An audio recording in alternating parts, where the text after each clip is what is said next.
Glória a Deus nas alturas, paz na terra aos homens, a quem Ele concede o seu favor. Meus irmãos, é com muita alegria eu estou aqui mais uma vez no nosso Momento EBD, contribuindo para a edificação. Dessa vez para lhes trazer o resumo da nossa 7ª lição de adultos, né, irmãos? Que tem como título aí As Naturezas Humana e Divina de Jesus.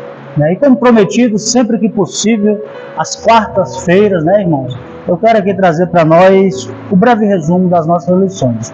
Hoje, quarta-feira, dia 12/2/2025.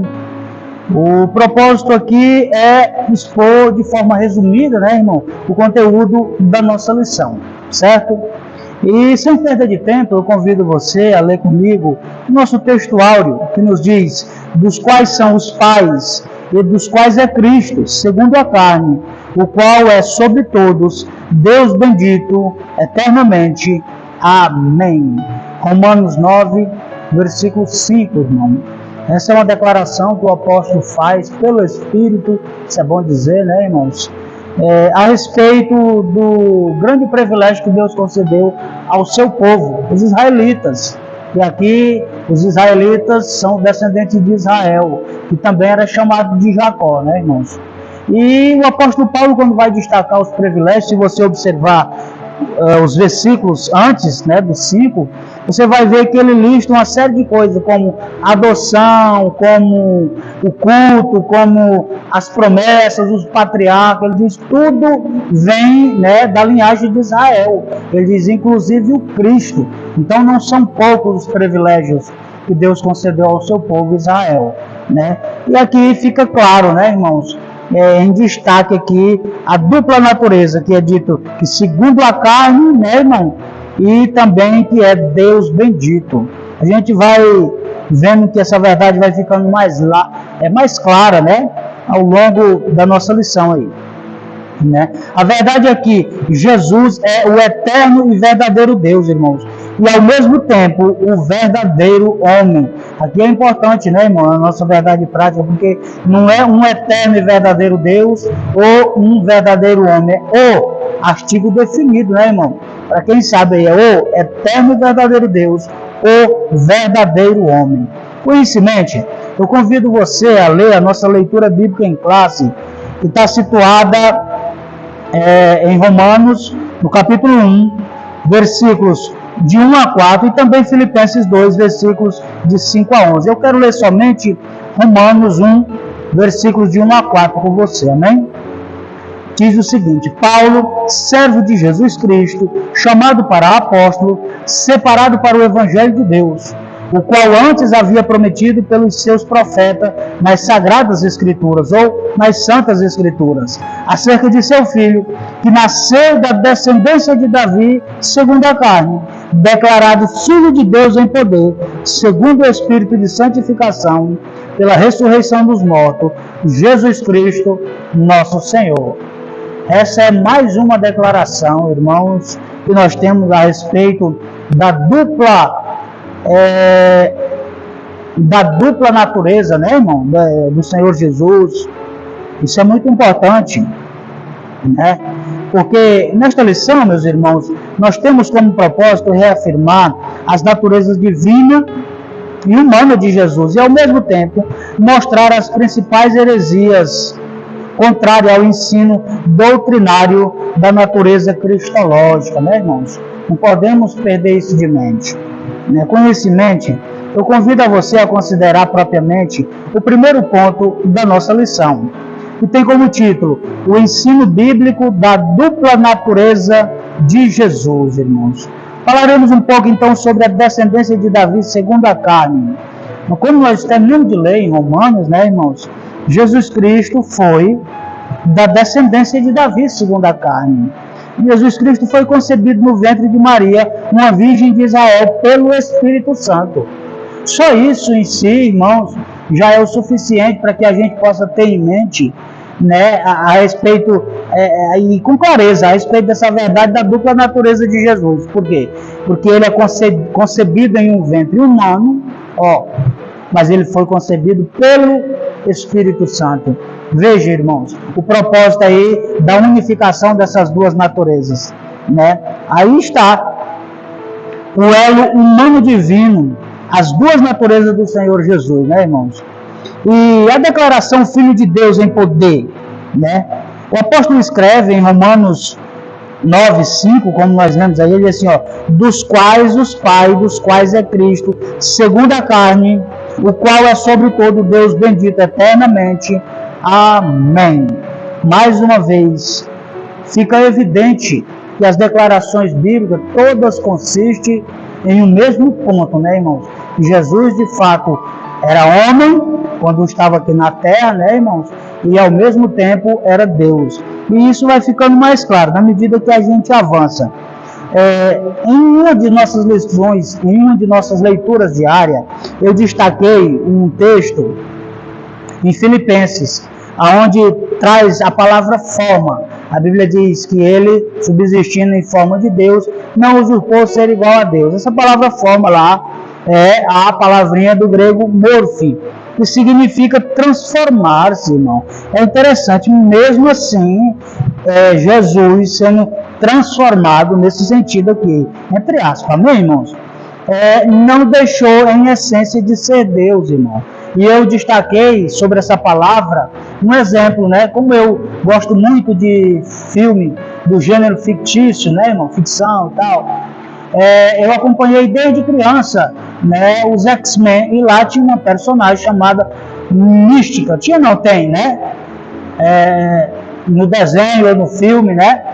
E que ela tem o poder de se transformar. Todavia, a ideia é que sempre existe uma natureza principal, né? No caso de Jesus, essa figura é aplicada que mesmo ele, né, tomando uma forma humana, ele não deixa de ser em essência quem ele sempre foi na eternidade, Deus, né, irmãos? E isso é importante, né?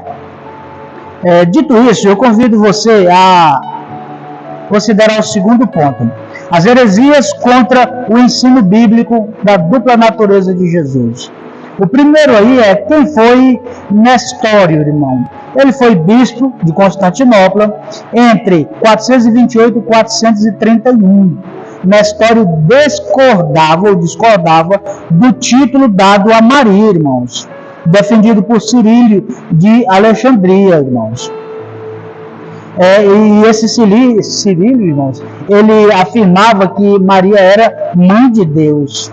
E Nestório, para refutar essa ideia, ele preferiu que Maria fosse chamada receptora de Deus. Né? São dois termos que aparecem aqui no grego, né, irmão? Theotokos, ou Theotokos, e Christotokos, né? Christotokos, que significa mãe de Cristo. Sim, Maria é mãe de Jesus, humano, ou homem, irmãos. Que isso fique claro para nós, que Maria teve o grande privilégio de conceber no seu ventre o Salvador do mundo, irmão. Mas nesse sentido, ela é mãe de Jesus, o homem, e não mãe de Jesus, Deus, irmãos. Essa é uma declaração adotada até os dias de hoje pela Igreja Católica. Maria, mãe de Deus. Não, Maria não é mãe de Deus. Maria é mãe de Jesus, o homem. Amém, irmãos? Porque Deus é eterno, né, irmãos? Deus não tem pai, Deus não tem mãe. Amém? Graças a Deus por isso, né? E o outro tema aí, no segundo ponto, irmão, é o nestorianismo, né? Isso é interessante porque, segundo esse pensamento, as duas naturezas de Cristo, humana e divina, eram duas pessoas distintas. Olha, irmão, que coisa! É como se eles estivessem afirmando que Jesus tinha uma dupla identidade, sabe, irmãos? É como se ele tivesse um transtorno, né, de personalidade, né, irmão? E isso não consiste com a verdade. Essa alegada afirmação nestoriana, irmão, foi considerada heresia pelo Concílio de Éfeso em 431. Ele foi condenado por esse concílio, que o declarou herege e o imperador o exilou, irmão. A consequência, né, dessa mentalidade, dessa visão a respeito de Jesus, para esse homem aqui, culminou ou terminou em um exílio, né, irmão? Prática que era adotada pelos imperadores, né, irmãos? E o Monofisismo, irmão. Esse termo, isso é interessante, vem de duas palavras, monos, que é único, e physis, natureza. Seu principal expoente, irmão, foi Eutico, que também conhecido como Eutique. Essa doutrina afirma que as duas naturezas de Cristo são fundidas em uma só natureza amalgamada, irmão. O sentido de amalgamar é não o de unir. Não se trata de união, mas de mistura, fusão. Assim seria uma só natureza híbrida, nem totalmente Deus, nem totalmente homem. Essa doutrina foi condenada no concílio de Calcedônia, irmão, lá em 451. E uma das ilustrações que eu achei muito legal, que é trazida para nós aqui, é a do bronze. Porque o bronze é uma liga de cobre e estânio, né, irmão? De modo que nem é cobre e nem estânio, mas outro metal. Quanto à cor verde, é uma mistura das cores azul e amarelo. Assim como o bronze não é cobre e nem estânio, e o verde, irmão, não é azul e nem amarelo, da mesma forma, de acordo com Eutico, irmão, as naturezas de Cristo não são divina e nem humana. Irmãos, eu costumo dizer que essas declarações a gente precisa muito mais de fé para aceitar do que as declarações bíblicas. Porque, na verdade, o objetivo é trazer uma confusão sobre as naturezas de Jesus, irmãos. Porque não é que se trata de duas pessoas distintas vivendo em um mesmo corpo. Simplesmente se trata de duas naturezas subsistindo na mesma pessoa. Então, é algo que pode até parecer semelhante, mas tem a sua grande diferença, né, irmãos? Então, no concílio de Calcedônia, irmãos, as propriedades de natureza permanecem intactas, irmãos, concorrendo para formar uma só pessoa e substância, não dividindo ou separando em duas pessoas, mas uma só, é o mesmo Filho unigênito, Deus Verbo, Jesus Cristo, nosso Senhor. Isso é o que ficou declarado no concílio de Calcedônia, irmão. A distinção é precisa entre a natureza e a pessoa. A união dessas naturezas é permanente como resultado da encarnação, irmãos. E aqui nós temos uma citação direta, irmão, de João 10, nos versículos 30. João 10, nos versículos 30, irmãos. Que diz assim, eu e o Pai somos um, né? Nós não precisamos de declarações mais lúcida do que essa para entender de que se trata na realidade de duas naturezas e não de duas pessoas distintas, né, irmãos? O nosso Senhor não sofria de transtorno nenhum, muito menos de transtorno de personalidade. Na verdade, irmãos, vamos prosseguindo aí, que o tempo não nos espera, né? O último e terceiro ponto, irmão. O perigo dessas heresias na atualidade, irmãos. Os monofisistas, né? Quanto à doutrina monofisista, foi rejeitada juntamente, né, irmãos, com o nestorianismo. E houve reação, né? Jacob, né, Baradeus, em 500, e também ali que ele viveu, né, irmão? Entre 500 e 578, um monge sírio liderou o grupo monofisista e perseverou e preservou a tradição sírio-monofisista, irmãos, conhecida como tradição jacobita. Ele e seus seguidores rejeitaram a decisão do concílio de Calcedônia. E quem são eles hoje, irmãos? Quais são os que seguem essa linha de raciocínio, né? Quem são eles? São as igrejas ortodoxas, coptas, Armênia, Abissínia e jacobitas, irmãos. Por que isso é importante dizer, irmãos? Porque são esses que na atualidade sustentam até os dias de hoje, né, irmãos? Essa ideia. E qual é a ideia?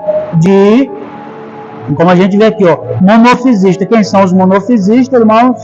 São aquelas pessoas que dizem, como foi dito aqui, ó, que a natureza de Cristo era fundida, né? E não necessariamente trata-se de duas naturezas, mas de duas pessoas que se fundiram. A ideia aqui que é apresentada, e eles usam como declaração, por exemplo, quando a Bíblia diz que homem e mulher tornam-se uma só carne. Olha a interpretação equivocada, irmãos, que muitos têm a respeito do assunto, né? Porque, na verdade, se trata de duas pessoas distintas, homem e mulher, gêneros e sexos diferentes, né? Mas a Bíblia faz essa declaração que eles se tornam uma só carne quando se unem pelos laços do matrimônio. Então a ideia deles é que essas duas naturezas de Jesus, elas cumprem o mesmo papel na pessoa dele. É um ensino distorcido, irmãos, né? Porque nós sabemos que se trata de duas naturezas e não de duas pessoas distintas. Amém, irmãos? E vamos prosseguindo aí, já caminhando para o final, né, irmãos?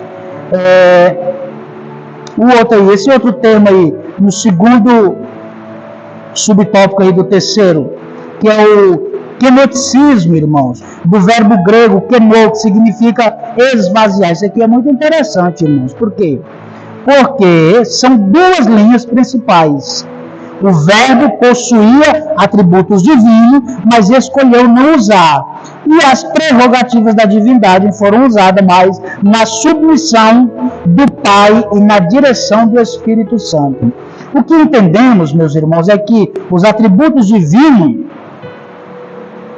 sem os atributos divinos, Jesus é menos que Deus. E aqui a gente deve entender isso com clareza, irmão. Parece complexo e na verdade é, né? Mas o que se pode perceber aqui é que o ponto em questão é a palavra esvaziamento, da forma que ela é compreendida. Por exemplo, eles compreendem que se Jesus esvaziou-se a ponto de não ficar nenhum tipo de vestígio, digamos assim, da natureza divina, porque o ponto aqui sempre é negar a natureza divina de Jesus, né? Mas a compreensão que nós temos da ideia de esvaziamento, deixa eu dar uma ilustração aqui para vocês, talvez até meio grosseira, mas é o que eu tenho no momento. Por exemplo, você pega um copo, enche ele de óleo e depois despeja em uma vasilha. Ou derrama fora, faz o que você quiser, né? Mas o que acontece? Esse copo agora está cheio ou vazio? Ele está vazio, esse é o conceito de vazio, né? Mas se você cheirar o copo está com cheiro de óleo. Se você passar o dedo no copo, o copo está melado de óleo. Então, ou seja, a essência do que estava naquele recipiente ali permanece, até que seja lavado definitivamente, né? De uma forma mais humana e racional, né? Com Jesus, a figura pode ser aplicada exatamente assim. A ideia de esvaziar-se não significa que ele deixou de ser Deus em essência, né, irmãos? Porque a verdade, meus irmãos, é que ele não deixou de ser Deus. Porque quando Jesus, por exemplo, irmãos, né, ele perdoou o pecado, ele recebeu adoração, fez a multiplicação dos pães, acalmou a tempestade no mar, tudo isso ele fez pelos poderes do mundo vindouro, declarando então a sua natureza divina nesse sentido, né, irmãos? Então ele não deixou de ser Deus para ser homem, e nem precisou, né, não ser necessariamente homem, ou seja, 100% homem para poder ser Deus. Jesus é tanto Deus como homem, e isso ficou declarado definitivamente, irmãos, né, na sua vida terrena aqui. E os dias de hoje também declara isso, ele é Senhor de tudo e de todos, né, irmãos?